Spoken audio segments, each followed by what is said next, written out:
তোমার সাফল্যের জন্য অনিকেত ইজ ফিনিশড। এবার দেখা করে অভিনন্দন জানাবো তোমাকে। ঠিক আছে, আসছি আমি।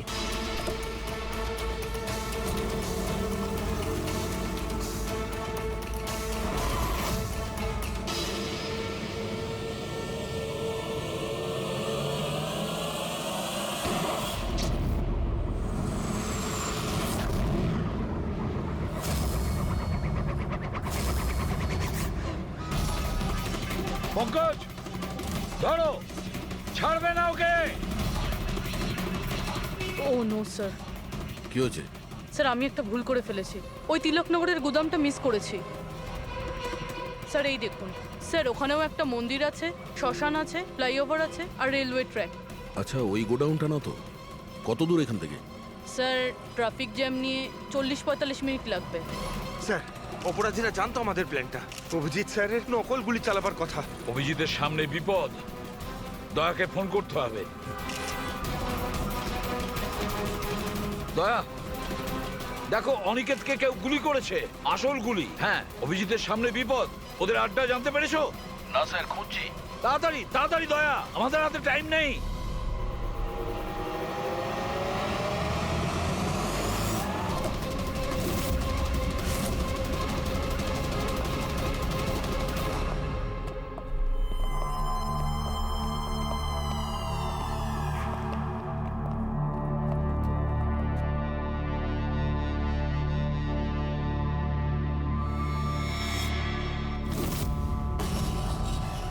অনেক অনেক অভিনন্দন তোমাকে। Well done.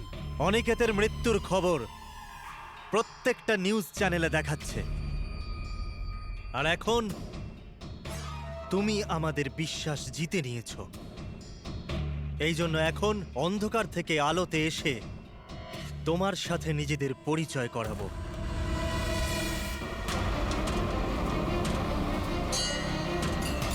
এই মন্দিরটা।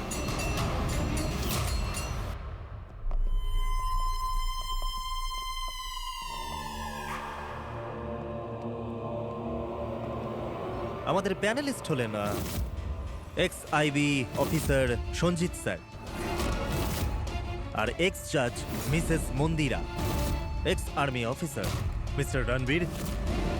ও, তো আপনারা? হ্যাঁ, আমরা। কেন চমকে গেলেন নাকি আমাদের দেখে? ভুলে গেলেন সেই দিনটা যখন শুধু আমি সমর্থন করেছিলাম আপনাকে?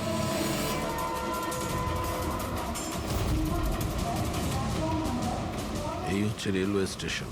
অভিজিৎ, আমাদের সবাইকার লক্ষ্য এক, অন্যায় সাফ করা। কিন্তু আপনাদের চতুর্থ সঙ্গী, ওনার কি হয়েছে? উনি কেন সামনে আসছেন না? আমি সামনে আসবো না, কারণ তুমি একজন বিশ্বাসঘাতক।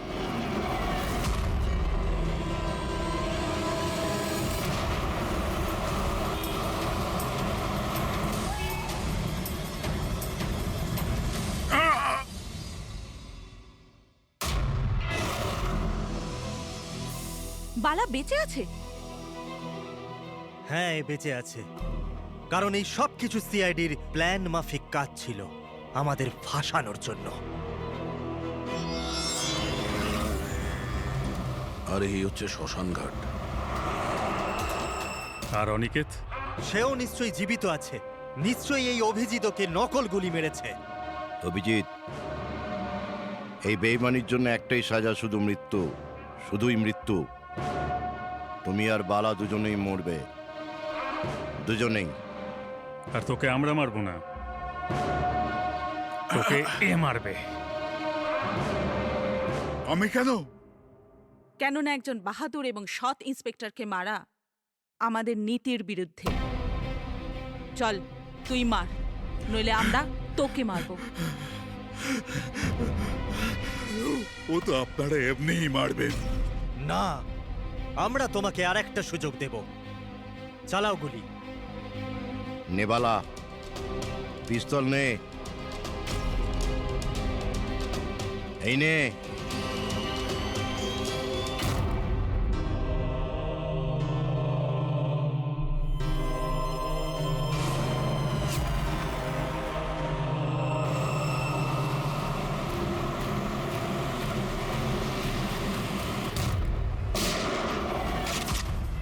কেউ পালাবে না। চল। আমি আপনাদের হোস্ট অভয় কুমার। আমরা যা করেছি তাতে আমাদের কোনো আফসোস নেই। আমরা তো দেশের জন্য কিছু করতে চেয়েছিলাম, যেরকম আপনারা করে থাকেন। দেশের জন্য কিছু করা তো গর্বের বিষয়, কিন্তু তোমরা যে পথ বেছে নিয়েছো সেটা ভুল পথ, আইনের বিরুদ্ধে। তাহলে আইনই বা কোথায় 100% পারফেক্ট? এটা তো সেই আইনই যেটা থাকা সত্ত্বেও এত অপরাধী সমাজে মুক্ত হয়ে ঘুরছে। ওই অনিকেতকেও আপনি বাঁচিয়ে নিয়েছেন, তাই না? হ্যাঁ, অনিকেতকে আমরাই বাঁচিয়েছি, শুধু গুলি থেকে, আইন থেকে নয়, বুঝেছেন? আর যদি পারফেকশনের কথাই বলেন তো 100% পারফেক্ট কিছুই হয় না, সেটা করতে হয়। আপনাদের এই চিন্তা ভাবনা কি পারফেক্ট? এর কোন গ্যারান্টি আছে যে এই সব কিছু করার সময় তোমরা শুধু অপরাধীদেরই মেরেছো, নির্দোষ কাউকে নয়? আর সেই আদালতের কাছে নিজের অভিযোগ জানিও, সেই আদালতকে যাকে তোমরা অশ্রদ্ধা করতে, আর সেই আদালতই তোমাদেরকে সংশোধন করবে। তারপরেই তোমরা বুঝবে যে দেশের আইনের মর্যাদা কিভাবে দিতে হয়। কেসটা খুবই জটিল ছিল স্যার। হ্যাঁ, আবার অপরাধীও ধরা পড়েছে। আরো একটা কেস ক্লোজ। তোমরা কি বাড়ি যাবে না নাকি? কিন্তু এখনো একজন অপরাধীকে ধরতে বাকি আছে। কি দয়া? হ্যালো সিআইডি, কে আপনারা? কি চাই এখানে? আমি বিক্রম, ক্রাইম টিম থেকে। আমাকে এখানকার তল্লাশি নিতে হবে। এই হলো সার্চ ওয়ারেন্ট। তল্লাশি?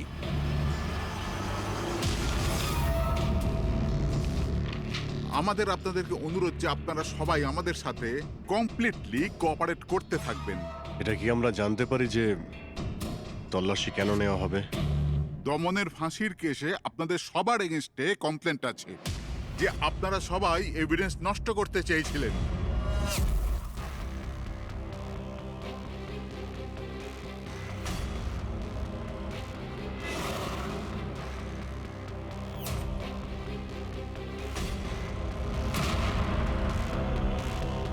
তল্লাশি শুরু করো।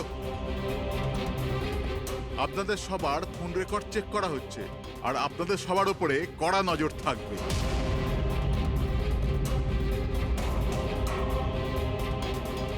আর হ্যাঁ, আপনাদের সবার সাথে একা একা প্রশ্ন উত্তরও করা হবে। আমার আপনাদের ব্যক্তিগত পরামর্শ হলো, যাই বলবেন একদম সত্যি বলবেন। এটাই সিআইডির ভবিষ্যৎ তৈরি করবে। এই, আমরা সিআইডির কোনো গ্যাসের বেলুন নয়।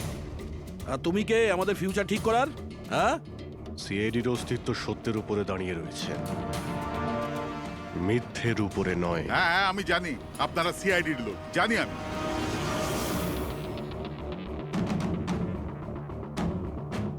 কিন্তু আপনারা যেই হন, আইনের ওপরে কিন্তু নয়। আর এখন সময় চলে এসেছে আপনাদের আইনটা মনে করা দরকার। হ্যাঁ, সেটা আমরা জানি যে আইনের ঊর্ধ্বে আমরা নই, আর আমরা আইনের সুরক্ষা করি, আইনের রক্ষাকর্তা আমরা সিআইডি। আর অপহরণের জন্য প্রত্যেক রাজ্যের পুলিশ খুঁজে বেড়াচ্ছিল।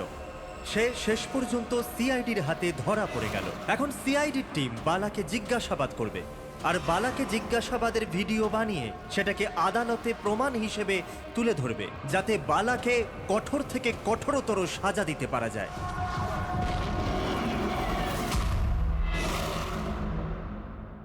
এক কাপ চা পাওয়া যাবে? ওই বাচ্চাগুলো কোথায় যাদের তুই বিক্রি করেছিস? আমি কোনো বাচ্চাকে বিক্রি করিনি। বাচ্চাটা দেশে আছে না বিদেশে আছে?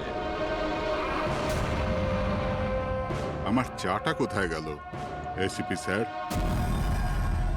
দেশে নাকি বিদেশে? চুপ!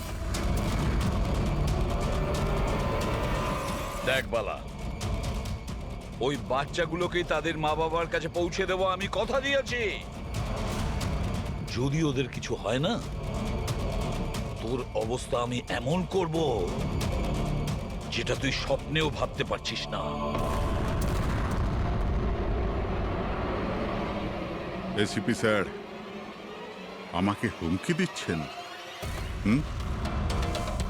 তোর কপাল ভালো যে আমরা শুধু মুখে বলছি, কিন্তু যদি দয়া থাকতো। তো কি করতো? খুব বেশি হলে আমার জন্য এক কাপ চা নিয়ে আসতো।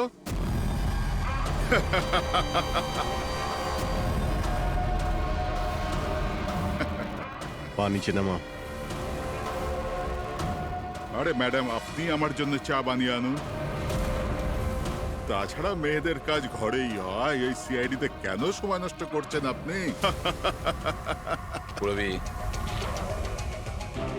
আর যদি আমার ম্যাডামের হাতের চা ভালো লাগে, হ্যাঁ, তো আমি ওর সাথে বিয়ে করবার ব্যাপারেও ভাবতে পারি।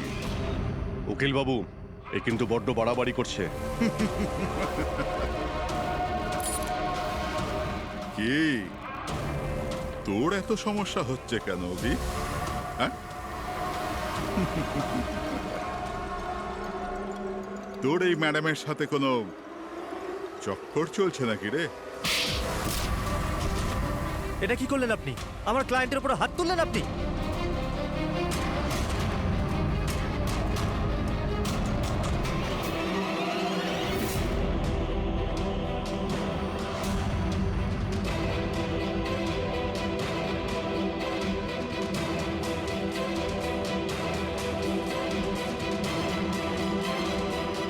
Sir, sir, he is dead. কি?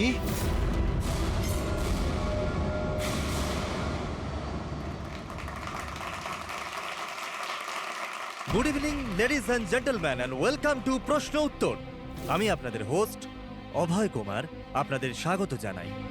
আজকের বিষয় একটা বিতর্ক, যে আমাদের দেশের আইনের রক্ষাকর্তারা আইনের থেকেও কি বড়। আপনারা সবাই এটা নিশ্চয়ই শুনেছেন যে সিআইডির সিনিয়র অফিসার অভিজিতের উপরে বালা নামক এক ক্রিমিনালকে হত্যার অভিযোগ আরোপ করা হয়েছে। এই জন্য আমাদের মাঝে আজকে উপস্থিত আছেন নিজেই senior inspector Abhijit from the CID bureau, যার সাথেই এসিপি প্রদ্যুমান স্যারও, ওয়েলকাম স্যার, আর senior inspector Daya CID bureau থেকে। আমাদের প্যানেলিস্ট হলেন ex army officer mister Ranbir, ex IB officer Sanjit sir, আর এক্স জাজ মিসেস মন্দিরা, আর সঙ্গে আছেন ক্রাইমের senior editor Madan Kumar sir, আর সঙ্গে উপস্থিত আছেন সিনিয়র জার্নালিস্ট আর হিউম্যান রাইটস অ্যাক্ট্রেস। তাহলে আমি শুরু করতে যাচ্ছি হিউম্যান রাইটস অ্যাক্ট্রেসকে দিয়ে। বলুন, এই কেস সম্পর্কে আপনি কি বলবেন? এদের মতো অফিসারদের জন্যই আইনের নাম খারাপ হচ্ছে দেশে। একদম ঠিক। হাতে বন্দুক কি শক্তি এসে যায়? এনাদের মনে হয় কি যা খুশি তাই করবে, আর মানবাধিকারকে মুচড়ে রেখে দেয় এই সব আইন রক্ষকরা। হ্যাঁ, আমি তো বলি এদের থেকে বন্দুকটাই ফেরত নিয়ে নেওয়া উচিত। বন্দুক চালানোর নৈতিকতা কি হতে পারে এদের ধারণাই নেই। আমি তো এটা বলবো যে এরা একটা সিম্পল কথাকে রং চড়িয়ে বলছে। বালা সিআইডিদের সঙ্গে খারাপ ব্যবহার করেছিল, আর এর মধ্যে যদি হাত উঠেই যায়, তার মানে তো এই নয় যে অভিজিতের ওপর খুনের দাগ লাগিয়ে দেওয়া হবে। আর যদি কোনো অপরাধীর হাতে হতো এই খুন, তো তাহলে কি আপনি ছেড়ে দিতেন? বা সাধারণ মানুষের হাতে? না তো। তাহলে যে নিয়ম সাধারণ মানুষের জন্য রয়েছে, তা সিআইডির জন্য কেন হবে না? মিস মন্দিরা, আপনি কখন থেকে চুপ করে বসে আছেন? এই বিষয়ে আপনি কি বলতে চান? অভিবাবু, আমি এই জন্য চুপ রয়েছি যে যেই সিআইডির বাহাদুরির প্রশংসা লোকেরা করে থাকে, তাদেরকে আজ এখানে অপমান করাটা ঠিক হচ্ছে কি? দেখুন, আমার মনে হয় তর্কের কোনো শেষ নেই। যে অভিজিৎ ঠিক না ভুল, এগুলো নিজস্ব ভাবনার উপর নির্ভর করে। এখন আমি কথা বলতে চাই এসিপি প্রদ্যুমান স্যারের সাথে, যার লম্বা কেরিয়ার দেশের প্রতি দায়িত্ব এবং কর্তব্যে পরিপূর্ণ। এই কেসেতে আপনি কার পক্ষ নেবেন? সিআইডির অভিজিৎ স্যারের, নাকি আইনের পক্ষ নেবেন? দেখুন, আজ পর্যন্ত আমি বরাবর আইনকে সমর্থন করেছি, আর পরেও সমর্থন করব। আমি ন্যায়ের পক্ষেই। আর এ কথা বলার কাউকে আমি সুযোগ দেব না যে আইন সিআইডির জন্য একরকম আর সাধারণের জন্য অন্য রকম। যতক্ষণ না এনকোয়ারি কমিশনের ডিসিশন জানাচ্ছে ততক্ষণ senior inspector Abhijit CID duty থেকে সাসপেন্ড থাকবে।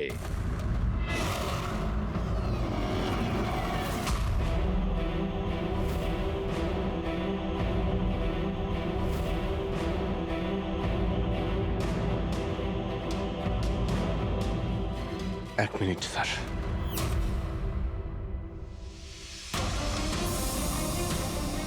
স্যার, আমার ব্যাপারে লোকেরা কি বলল তাতে আমার কিছুই যায় আসে না। এইমাত্র আপনার মুখ থেকে যা শুনলাম তাতে খুব কষ্ট হচ্ছে স্যার। যা কিছু হয়েছিল আপনার সামনেই হয়েছিল, আপনি ওইখানে ছিলেন। আপনার বুকে হাত দিয়ে বলুন তো স্যার, আমি কি ইচ্ছে করে ওই লোকটাকে মেরেছি? আর যদি আপনার উত্তর হ্যাঁ হয়, তাহলে আমি আদালতের সিদ্ধান্ত শোনার আগেই নিজে গিয়ে ফাঁসি কাটে ঝুলে পড়বো স্যার। অভিজিৎ, রিল্যাক্স। না দয়া, অনেক হয়েছে। এরকম অনেকবারই হয়েছে। অনেক সময় দেখেছি কিছু মানুষেরা আমাদের উপরে অপবাদ দেয়, আর স্যার আমাদের পক্ষে থাকার বদলে আমাদের সাসপেন্ড করে দেন। আর আপনারা বড় বড় কথা বলছিলেন মানবাধিকারের। কি বলছিলেন আপনি? আমাদের হাত থেকে বন্দুক নিয়ে নেওয়া উচিত। আজ আপনারা বাড়িতে সুরক্ষিত হয়ে যে হোলি আর দীপাবলি কাটাতে পারেন, সেটা সেই কারণ আমাদের হাতে বন্দুক রয়েছে। সারা রাত ধরে আমরা জাগি যাতে আপনারা নিশ্চিন্তে ঘুমোতে পারেন। যখন অপরাধী এইখানে কপালে বন্দুক ঠেকায় না আর বুকে গুলি চালানোর জন্য হুমকি দেয়, ঠিক তখন আপনাকে এটা মনে করিয়ে দেওয়া হয় যে আপনি অপরাধীকে গুলি করতে পারবেন না, শুধু পায়ে গুলি করতে পারবেন। সেই দিন আমি আপনাদের কাছে হিউম্যান রাইটস আর মানবাধিকারের স্পেলিং জিজ্ঞাসা করব। সেই দিন। আজ আমি সবার সামনে জোর গলায় বলতে চাই, বালার মতো অপরাধীদের বেঁচে থাকার কোনো অধিকার নেই। এমনি তো আদালত তোকে ফাঁসিরই হুকুম দিত। আগে মারা গেছে বলে এত প্রশ্ন কিসের জন্য? এত বছর ধরে সিআইডি যদি আমার হাত বেঁধে না রাখতো, তাহলে এই অপরাধীদের অনেকদিন আগেই আমি শায়েস্তা করে দিতাম। আর এমনিতেও এমন আইন থেকে কি লাভ যা অপরাধীদের শাস্তি দিতে পারে না? আর সেই আইন আমায় কি সাসপেন্ড করবে? আমি নিজেই আইনকে সাসপেন্ড করছি।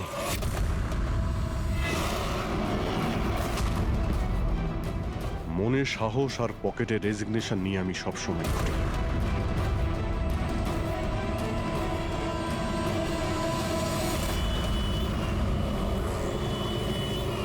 আরে ভাই, আমরা তো হলাম বন্ধু।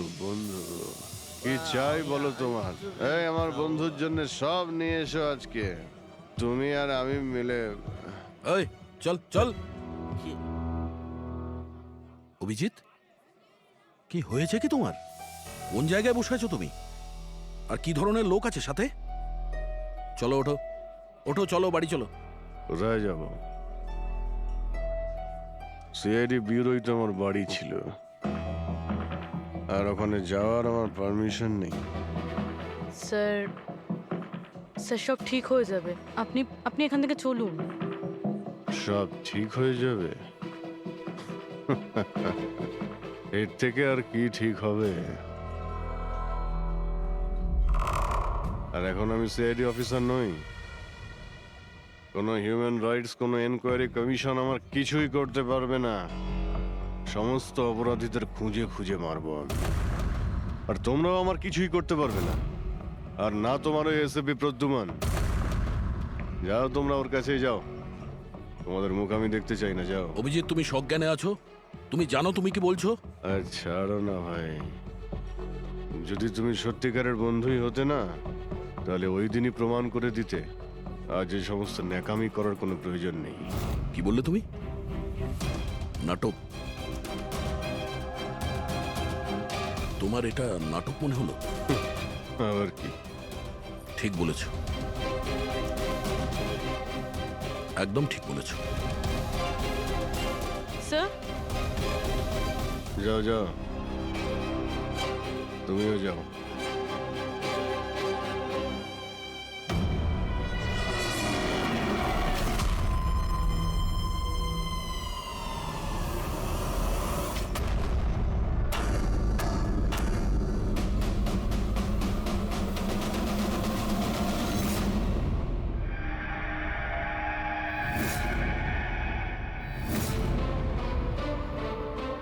এই, কে এখানে? আমার চোখ কেন বেঁধে রেখেছো? বলো আমাকে, কোথায় নিয়ে এসছো আমাকে? কে তোমরা? এই, বলো আমাকে।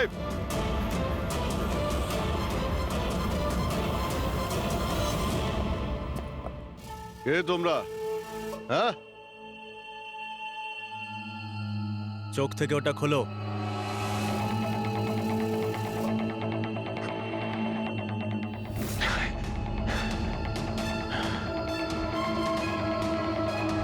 তোমরা জানো কাকে কিডন্যাপ করেছো? একজন সিআইডি অফিসারকে। অভিজিৎ, তুমি আর এখন কোনো সিআইডি অফিসার নও। Senior inspector Abhijit CID duty থেকে সাসপেন্ড থাকবে। ভয় পেও না, আমাদের থেকে তোমার কোনো ভয় নেই। আমাদেরকে নিজের বন্ধু ভাবতে পারো। বন্ধু? তোমরা কারা বলবে? সব জেনে যাবে অভিজিৎ, আমরা কে আর তোমার থেকে কি চাই। অন্ধকারে লুকিয়ে রয়েছো কেন? সাহস থাকলে সামনে এসো। আমরা অন্ধকারে আছি কারণ এই দেশ আর সমাজ আমাদেরকে আলোতে কাজ করতে দেয় না। তার মানে আমরাও তোমার মতো একজন আইনের রক্ষক, কিন্তু তুমি আইনের ছাতার তলায় কাজ করো আর আমরা ওর বাইরে।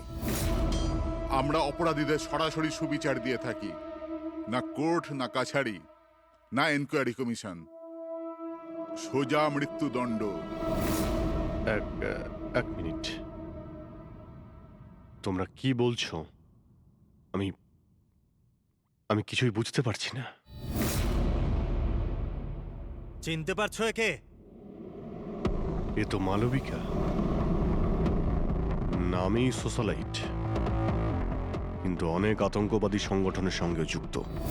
Good, next. একে আবার চিনব না? সবাই জানে ও রিয়েল এস্টেটের ব্যবসায়ী, কিন্তু তার আড়ালে ড্রাগসের ব্যবসা। উইলিয়াম? এ তো উইলিয়াম। 7টা মার্ডারের কেস আছে এর উপরে। That's right. কিন্তু এদের ছবি তোমরা আমায় কেন দেখাচ্ছ? আমার কাছে কি চাইছো? বলবো, প্রথমে তুমি এটা বলো যে যদি তুমি এটা জানতে পারো যে এই অপরাধীদের আইন কখনোই সাজা দিতে পারবে না, তখন তুমি কি করবে? যদি এরা কখনো শাস্তি না পায় তো?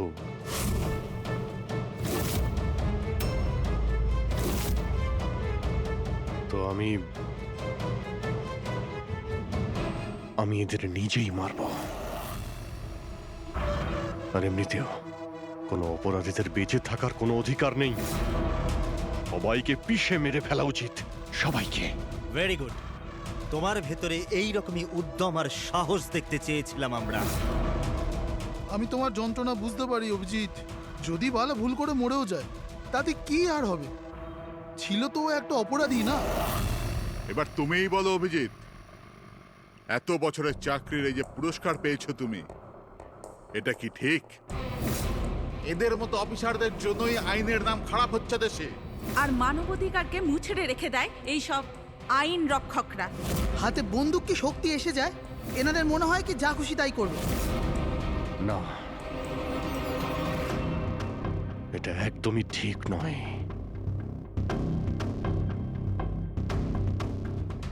শুধু আমিই জানি সবার সামনে এইভাবে অপমানিত হতে ঠিক কেমন লাগে, কতটা যন্ত্রণা হচ্ছে আমার। আমরা বুঝতে পারছি অভিজিৎ, এই জন্যই তো তোমার দিকে বন্ধুত্বের হাত বাড়াতে চাই। আমাদের গ্যাংয়ের কাজ হলো এই অপরাধীদের শাস্তি দেওয়া, যাদেরকে আদালত খোলা ছেড়ে দিয়েছে। হাত মেলাবে আমাদের গ্যাংয়ের সাথে? এত কি ভাবছো অভিজিৎ? আমাদের সঙ্গে থাকবে নাকি ওই সিস্টেমের সাথে, যে অজান্তে হওয়া একটা ঘটনার জন্য তোমাকে শাস্তি দিয়েছে? আমি জানি না যে তোমরা কারা, তবে লড়াই যখন অপরাধ আর অপরাধীদের বিরুদ্ধে, তখন আমার উত্তর সবসময় হ্যাঁ। কিন্তু এর প্রথমে তোমাকে বিশ্বস্ততার পরীক্ষা দিতে হবে। বিশ্বস্ততার পরীক্ষা? এই লোকটা কে? গগন, যে 5 জন মহিলাকে খুন করেছে, আর আদালত একে মানসিক ভারসাম্যহীন হিসেবে মুক্তি দিয়ে দিয়েছে। নাও রিভলভার আর চালাও গুলি।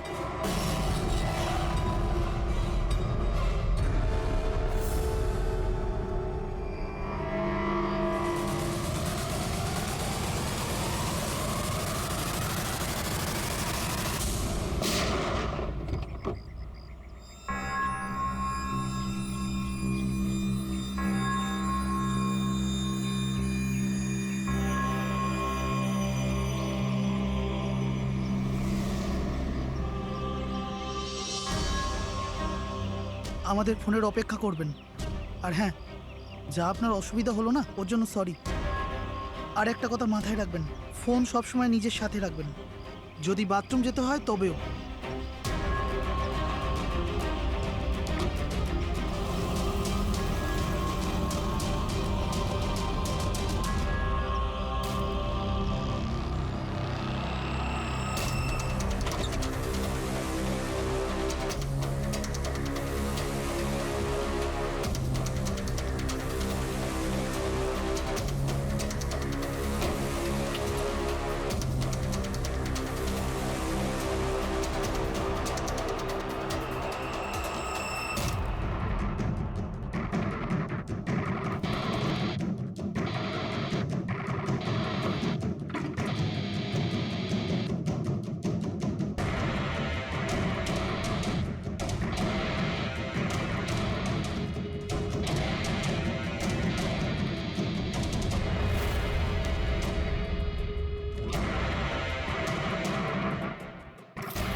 আমি এসে গেছি।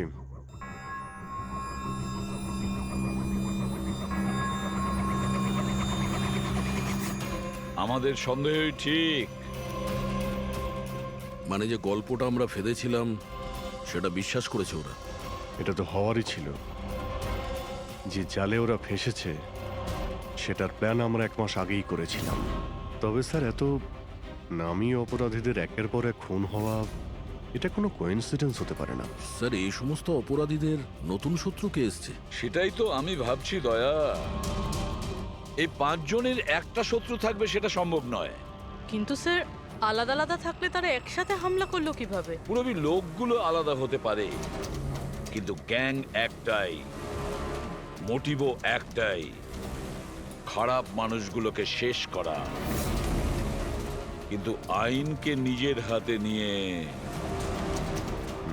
আলাদা আলাদা শহরে আলাদা আলাদা সময় খুন করা, এত লম্বা প্ল্যানিং কেউ একা করতে পারবে না। একদম ঠিক বলছো অভিজিৎ। মনে হয় তুমি কিছু পেয়েছো। হ্যাঁ হ্যাঁ বস। কি বস, এটা একজন খুনির কাজ নয়, কারণ বেশিরভাগ ক্ষেত্রে এক একজন খুনির খুন করার পদ্ধতিটা নিজেদের পছন্দ মতো, কিন্তু এক্ষেত্রে সেটা হয়নি। এই দেখো, একে গুলি করা হয়েছে, গুলি অনেক দূর থেকে করা হয়েছে, কিন্তু সেটা সোজা এসে হার্টে বিঁধেছে। 1 ইঞ্চিও এদিক ওদিক নয়। আর একটা একে মার্শাল আর্টের একটা বিশেষ পদ্ধতি দিয়ে মারা হয়েছে, খুবই বিপজ্জনক। একটা আঘাতেই শেষ। আর এই তৃতীয় মার্ডার? এই তৃতীয় ব্যক্তিকে বিষ দিয়ে হত্যা করা হয়েছে। একটা ছোঁচলো জিনিস দিয়ে বিষটা ইনজেক্ট করা হয়েছে সোজা আর্টারিতে।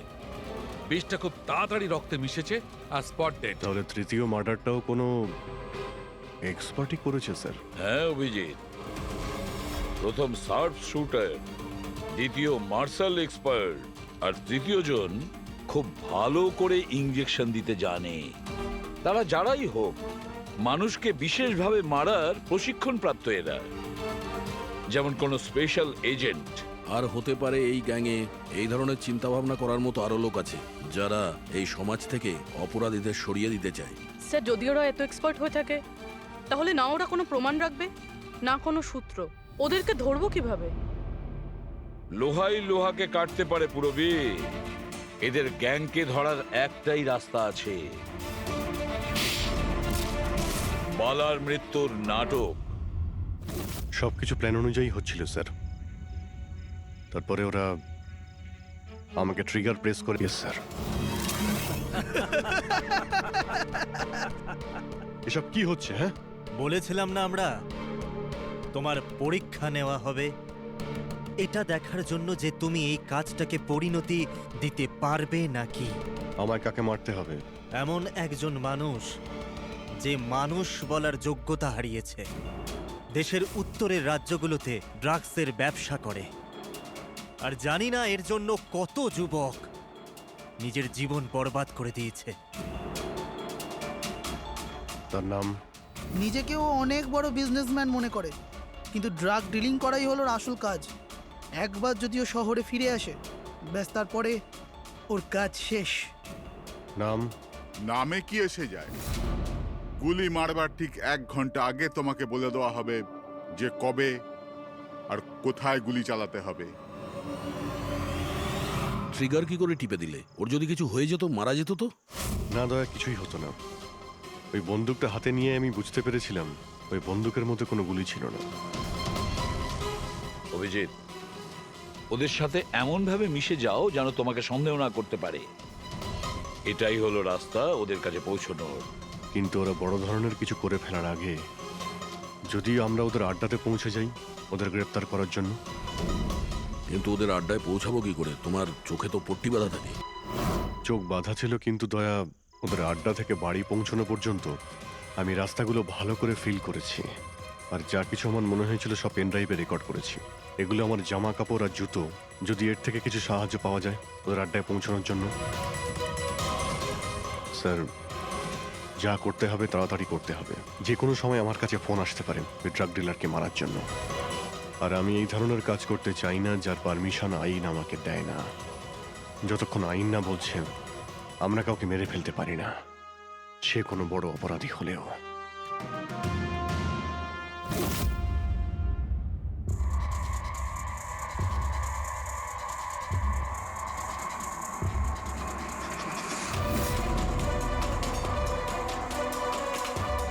ভালো করে শুনুন, প্রায় 1.5 ঘন্টা লেগেছিল ওদের আড্ডা থেকে আমার বাড়িতে ফিরতে। গাড়ির স্পিড 60-এর উপরে যায়নি। 15 মিনিট গাড়ি ট্রাফিক জ্যামে আটকে ছিল। 10-15, আর ঠিক ওই সময় কাউকে শ্মশানে নিয়ে যাওয়া হচ্ছিল। আর হ্যাঁ, যখন আমি আড্ডা থেকে বেরিয়েছিলাম তখন ওখানে কোনো মন্দিরে আরতি হচ্ছিল যা মাইকে বাজছিল। প্রায় সব মিলিয়ে 6টা সিগন্যালে গাড়ি দাঁড়িয়েছিল, আর প্রায় 5টা ফ্লাইওভার ছিল। প্রত্যেকটা ফ্লাইওভার ক্রস করতে 40 থেকে 50 সেকেন্ড লেগেছিল। রেলওয়ে স্টেশন, একটা ফ্লাইওভারের নিচে রেলওয়ে স্টেশন ছিল যেখানে ট্রেনের অ্যানাউন্সমেন্ট হচ্ছিল। স্যার। হ্যাঁ বলো। এই দেখুন স্যার, এই দেখুন, অনিকেত কুমার স্যার। সিবিআই 2 দিন আগেই ওর সঙ্গে কথাবার্তা বলেছে। স্যার, দেশে অনেক জায়গায় ও ড্রাগসের ব্যবসা করে। এখন কোথায়? ফ্রেডি স্যার দেখছেন স্যার। স্যার, এটা প্যাডি, ধান। ও ধান, ওই যে তুমি অভিজিতের জামা থেকে যে সুতোটা এনেছিলে সেইটা একটা বস্তা সুতো, পাটের বস্তা। তাহলে ধান আর পাটের সুতো, তার মানে হচ্ছে এটা কোনো গোডাউন, কোনো একটা গোডাউনকে আস্তানা বানিয়েছিল ওরা। এমন একটা গোডাউন যেখানে সবজি বিক্রি হয়, অথবা কোনো ধানের কল। স্যার স্যার এই রুটটা নিয়েছে এরা। রুটটা সেই রকমই যেরকম অভিজিৎ স্যার বলেছে। আমার মনে হয় এটাই। গুড জব পুরবি। হ্যাঁ ডক্টর সালুকে, কি অভিজিৎকে আনাজের গুদামে রাখা হয়েছিল? অনিকেত আজকে সকালেই গ্রিস থেকে ফিরেছে, এখন অব্দি অফিসেও যায়নি। আচ্ছা, গ্যাং থেকে ফোন আসবে অভিজিতের কাছে, আসবে ফোন।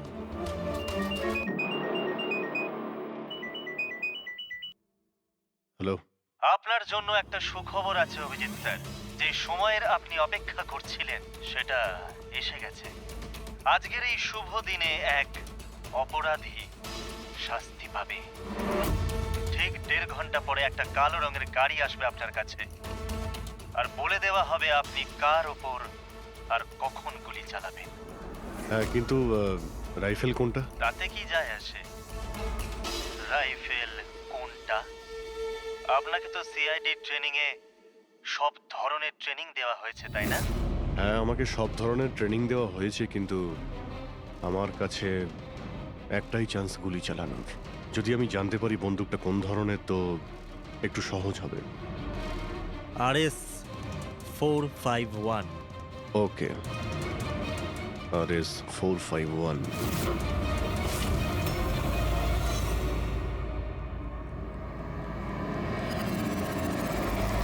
এটা কি বলছেন আপনি? আমার মৃত্যুর ভয় রয়েছে? তাহলে আমি যাবোই না কোথাও, ঘরের মধ্যেই লুকিয়ে বসে থাকবো আমি। সমস্ত মিটিং ক্যান্সেল। অনিকেত, বাড়িতে লুকিয়ে থাকলে কোনো লাভ হবে না। ওরা প্ল্যান করে বসে আছে তোমাকে মারার জন্য। ওরা তোমাকে মেরেই ফেলবে। আপনারা কিছু করুন না, আপনারা সিআইডির লোক, বাঁচান আমাকে। বাঁচাবো আমরা তোমাকে। আর এবার গুলি আমাদের অফিসার তোমাকে করবে। তোমার জামার ভেতরে একটা বুলেট প্রুফ জ্যাকেট থাকবে আর কিছু রক্তের প্যাকেট। কিন্তু স্যার, লক্ষ্য এদিক ওদিক হয়ে গেলে, যদি গুলি মাথায় লেগে যেত? কিচ্ছু হবে না, কারণ গুলিটাও নকল থাকবে। আর হ্যাঁ, তুমি তোমার কর্মফল ভোগ করবে। তোমাকে শো করে ওই মাস্টার মাইন্ডকে আমরা আগে ধরবো। এবারে বলো, মিটিং এর জন্য কোথায় যাচ্ছিলে তুমি? পরের মিটিং 1 ঘন্টার মধ্যেই হবে। এই মলের বাইরে একটা লঞ্চে হবে। মলের বাইরে?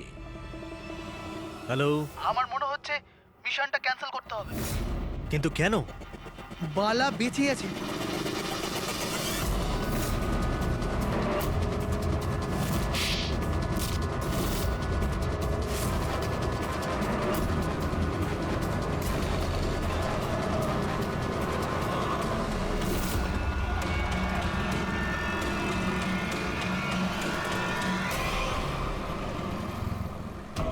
খুব বড় বিশ্বাসঘাতকতা হয়েছে আমাদের সাথে। অভিজিতের হাতে কেউ খুন হয়নি। প্ল্যান ক্যান্সেল করব না আমরা।